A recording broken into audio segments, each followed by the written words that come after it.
For tonight's dinner, I was craving something that I could make within 30 minutes. I wasn't craving any meat, but I wanted something homey and delicious.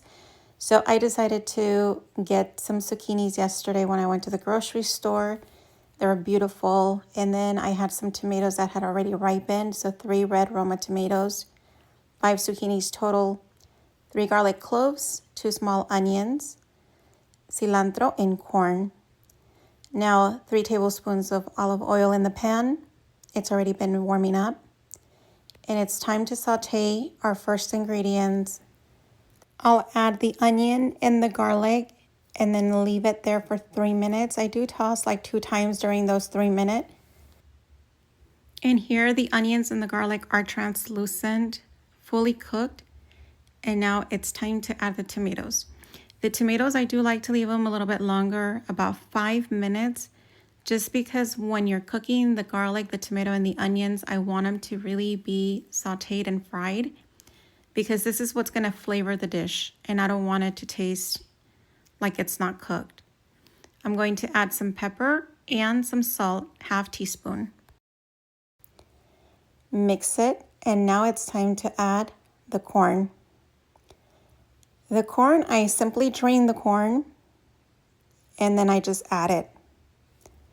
Toss the corn in, and after that's done, then we're going to start adding the zucchinis. Now, the zucchinis go in gradually. I like to mix them with all of the ingredients so that way they can pick up the flavor, they can absorb the flavor. After I add half of the zucchinis, I get 1/4 teaspoon of salt. I grab it with my 3 fingers. And then I just drizzle on top of the zucchinis, mix, add the rest of the zucchinis, add more salt, and then mix it.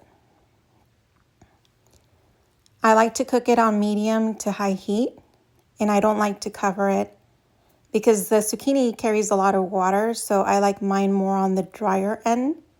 And then I just add more pepper as I go. And you can taste it. Just add salt as you go.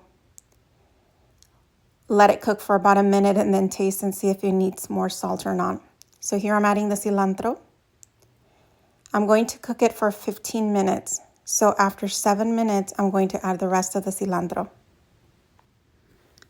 Okay, so here it's bubbly. It smells delicious. I'm going to add the rest of the cilantro. I'm going to let it cook for the remainder of the 7 minutes. The house smells amazing, and I'm getting hungry. And then the last step is the following. I'm going to add the sour cream, and I'm going to add the cheese. This can be any cheese of your choice. I like to use panela. It doesn't melt that much, but it's very tasty. And then sour cream. You can mix the sour cream in your calabacitas if you want. I personally like them this way. And the dish looks beautiful. All I'm going to do is add the cheese on the top all over. And then I'm going to cover and let that rest for 5 minutes. I'm going to turn it off at this stage. And then I'm going to return back, and it's going to be time for us to have dinner.